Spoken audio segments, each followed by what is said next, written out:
So what I find very difficult to understand is how we can be sitting in this committee today, hearing a bill that would actually expand the scope of what would be considered for government reorganization, including the wholesale, as Elon Musk likes to put it, deleting of agencies that they find unnecessary, that allows essentially a complete reworking of the federal government. And we still haven't even had the administration in front of this committee yet. They haven't even come here to answer what they're doing to the American people, and our colleagues aren't even listening to the people in their districts. So I strongly support your amendment.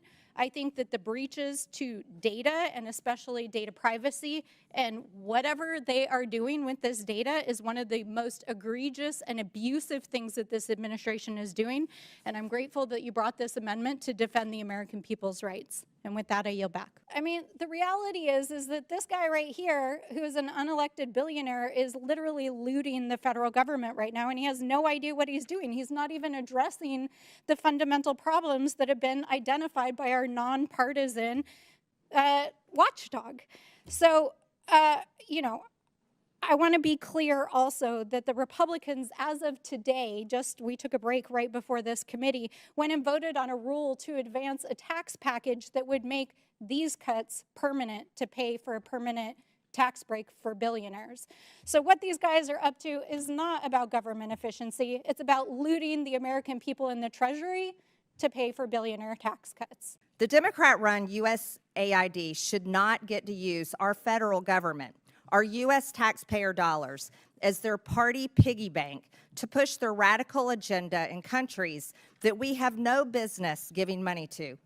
96% of all political contributions from USAID employees go to Democrat Party candidates or PACs. That's 96%. Not only is USAID giving $70,000 for a DEI musical in Ireland, or $50,000 for transgender opera in Colombia, or entrench their left-wing ideology across the globe, USAID has been transformed into an America Last foreign aid slush fund to prop up extremist groups, implement censorship campaigns, and interfere in foreign elections to force regime change around the world. That is the dark truth about USAID. That is the story the American people deserve to know. Over the last 5 years, USAID has funded international aid to 212 countries around the world to promote international peace and security, to help maintain stability, and ensure that we are making good on America's promises.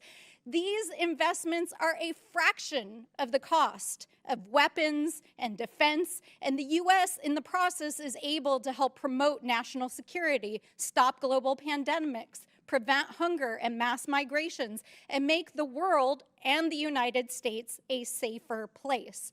So when we hear conservative allies of Donald Trump repeat wild and unfounded claims about international aid, and we see a coordinated attack by conservative media, think tanks like those who are here today, members of Congress, the administration, we have to ask ourselves, what is really going on here, folks?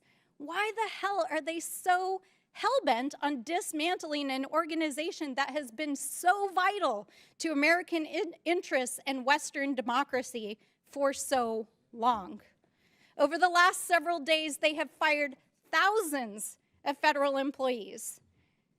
It really does make you wonder, doesn't it? And by the way, while they've been doing that, China has actually moved in already to places in South Asia that had their funding cut, and is beginning to replace American diplomacy and aid in those places. I want to just clarify for folks who are watching at home, the Government Accountability Office is a nonpartisan government agency. It's part of Congress, it's part of the legislative branch, and your job is to audit, evaluate, investigate, and to provide recommendations as a congressional watchdog, both to Congress and to the executive branch, correct? That's correct.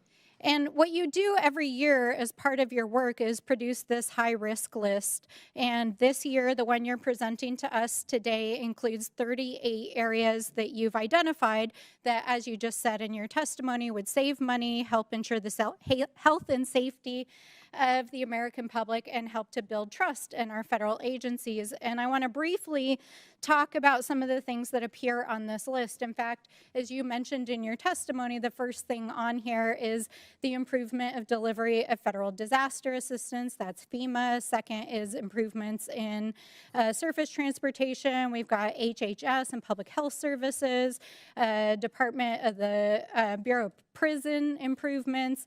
There's a bunch of DOD recommendations here about improving contracting and business practices, improving small business administration, resolving federal housing finance issues through HUD, EPA issues around environmental liability. There's national nuclear security on here, enforcing tax laws, including the IRS, improving certain FDA and DOI programs, improving VA service, CMS programs, and also the regulation of the financial regulatory system. And all of these things really are about the transformation of how the federal government provides services. And I heard you just say to Mr. Lynch as well as to Mr. Khanna that with respect to some of the specific programs that were asked about, that the just indiscriminate elimination of funding and staffing for these programs would not only fail to actually resolve the issues that you guys have identified, but potentially make them worse. Is that correct? That's a possibility. Yes. So, obviously there's been a lot of conversation today in this committee about the actions that are being taken pursuant to DOGE by Elon Musk and this indiscriminate funding freezes that is happening, the dismantling of these programs, the hacking of federal data, and the mass firings. And we know that there's more that are planned for this week.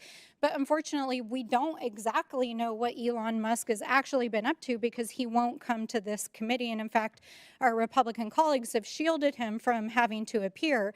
But he did appear over the weekend at CPAC at their political action event that was held here in the Washington area. And, here he is. He was wielding a chainsaw with the Argentinian leader. And I'll just say, as somebody who grew up working construction, I know what two dudes who don't know what to do with a chainsaw look like. But it's also obvious that these guys actually don't also know how to manage a federal government and how to address high-risk areas where we actually do need to address issues of waste, fraud, and abuse. And in fact, because I worked at OMB, I know that not only are they not addressing these issues, they're looting the federal government and breaking the law daily. And this recklessness has really severe consequences, as was just outlined by some of the other commentary already. But I want to note some of the human impacts. In my district, I was just home this weekend. We heard from tribal college teachers who were fired, VA employees who are not able to help support the veterans that they work with. A colleague of mine who was told this week that his PTSD counseling would be canceled. Tribal justice programs that pay for cops had their funding frozen. I mean, the reality is that this guy right here, who is an unelected billionaire, is literally looting the federal government right now, and he has no idea what he's doing. He's not even addressing the fundamental problems that have been identified by our nonpartisan watchdog. So, I want to be clear also that the Republicans, as of today, we took a break right before this committee, went and voted on a rule to advance a tax package that would make these cuts permanent to pay for a permanent tax break for billionaires. So what these guys are up to is not about government efficiency. It's about looting the American people in the Treasury to pay for billionaire tax cuts. Good morning. I want to welcome everyone today to today's DOGE subcommittee hearing on U.S. foreign aid. This hearing comes at an important time, a time where all of us are witnessing billions of dollars in taxpayer waste, fraud, and abuse being exposed across every agency of our federal government. It comes at a time where oversight of U.S. foreign aid has uncovered billions of dollars that have been weaponized in furtherance of globalist far-left ideologies. The American people want change. The American people voted for change. The American people have spoken that they no longer wish to be enslaved by the bureaucracy's agenda of undermining U.S. interest abroad. In 2023 alone, Americans privately donated over $557 billion of their own money. Corporations donated over $37 billion. Foundations donated over $103 billion. That is incredible, incredible of the American people. In 2023, nearly 76 million Americans, almost 30% of Americans, formally volunteered through an organization. Volunteered. The government did not make them do that. They did this on their own. Donating and volunteering time is what supports schools and shelters, hospitals and hotlines, food banks, and more across only our country. Not only our country, but across the world. Ask anyone in Western North Carolina. Whether it be individuals, churches, or businesses, the American people are the most generous people in the entire world, and I'm so proud of that. They should be the ones who decide where their money goes. They can choose if they want to donate to a charity, a school, a church, or a nonprofit. They can choose if they want to privately donate to a transgender salon in Mumbai. They can choose if they want to privately donate to the British Broadcasting Corporation. They can choose if they want to privately donate to the Wuhan Institute of Virology through EcoHealth Alliance, or to electric vehicles in Vietnam, or to changing the national census in Bangladesh to be more gender inclusive. That is something they should be able to choose. That is something they should never be forced to do by our government. Taxpayer funds have literally been used to undermine U.S. interest and counter American foreign policy goals under the guise of foreign aid. This is unacceptable, and the American people agree. Thankfully, President Trump has taken action to address these issues. The election of President Trump was a clear mandate by the American people that they will no longer tolerate this. He is putting an end to the foreign aid slush fund, ensuring the hard-working American taxpayers' dollars are supporting America First policies and taking care of our own people at home. And we will do the same. With that, I now recognize Ranking Member Stansbury for the purpose of making an opening statement. All right, well, good morning, everyone, and welcome to the Elon Musk Chainsaw Massacre, except for this remake of a classic is terrible because it's hurting real people, and its lead character, Mr. Musk, hasn't shown up in front of this committee or Congress at all. We also, of course, call this the Subcommittee on DOGE, or Project 2025, as we'll see here during the Q&A. So today, in this hearing on foreign aid, which the GOP has called, you're going to hear all kinds of wild conspiracy theories, accusations, and unfounded data. It's designed to confuse and provide cover for Donald Trump and Elon Musk in their reckless gutting of our foreign aid and our reordering under the Trump administration of international affairs. But before we dive into the details, I want to zoom out and provide some critical context here about why this is happening. So first of all, let's talk about what happened over the last 2 weeks as the administration took an abrupt about-face in international relations after 64 years of USAID and supporting our allies in Europe, turning its back on long-standing allies and now suddenly embracing and enabling U.S. foreign adversaries. Let's do a little oversight here. Last week, the administration shocked the world as the vice president took to the global stage and addressed European leaders and informed them that the Trump administration believes that the greatest threat to Europe is not the autocratic leader who invaded our Western ally 3 years ago and committed war crimes and atrocities against the Ukrainian people and threatened Western democracy, but instead the VP said it was, quote, a threat from within. So, Mr. Chairman, I was wondering if I could just ask you a couple of questions about this bill, since this is your bill. So I'm trying to understand the purpose of this bill. And I know as you presented the bill, you said that this is really to empower the Trump administration, which you believe is using its authority to try to reform the government. But I see under pages 2 and 3 of your bill that it includes the discretion of the executive branch to eliminate the operations to be determined unnecessary for the execution of constitutional duties. So this means essentially, if I'm understanding it, Mr. Chairman, that if Donald Trump or Elon Musk decided that an agency and its operations was unnecessary, under your bill, they could just eliminate it. Is that correct?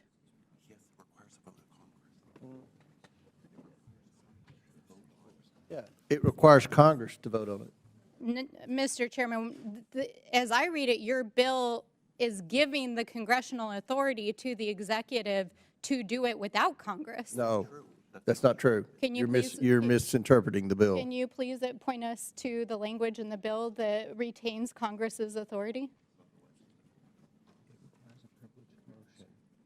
It requires a privileged resolution in Congress. Can you please point us to the page and the line number that requires congressional consent for reorganization of the federal government?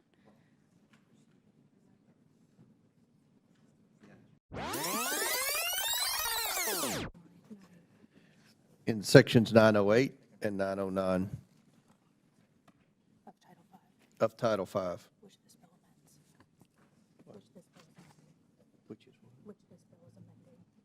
I'm sorry, this bill Mr. is Chairman, amending. Section 908 says striking December 31st, 1985. Can you please refer to the language that retains Congress's authority under the United States Constitution to rein in the executive to stop it from eliminating unnecessary duties, reducing federal employees, amending rules and regulations, and eliminating executive departments, agencies, independent establishments, offices, or officers of the executive branch?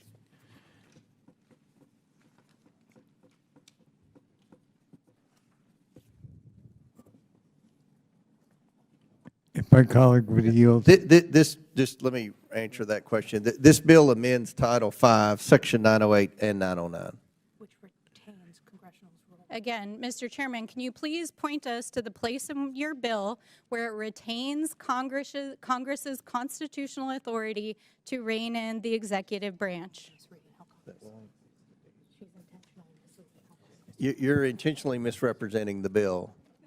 Mr. Chairman, I'm reading the bill, and I'm No. asking you as the read the bill. sponsor to point to us where your bill, which you are trying to pass through this committee today, retains the authority of Congress. It changes the date to 2026.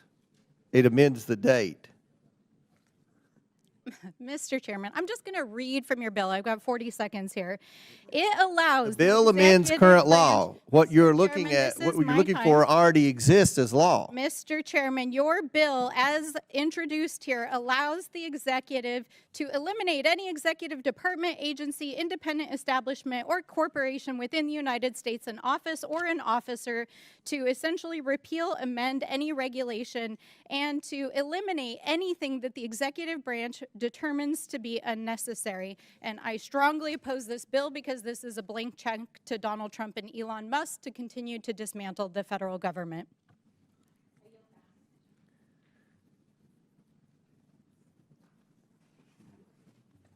Hold on.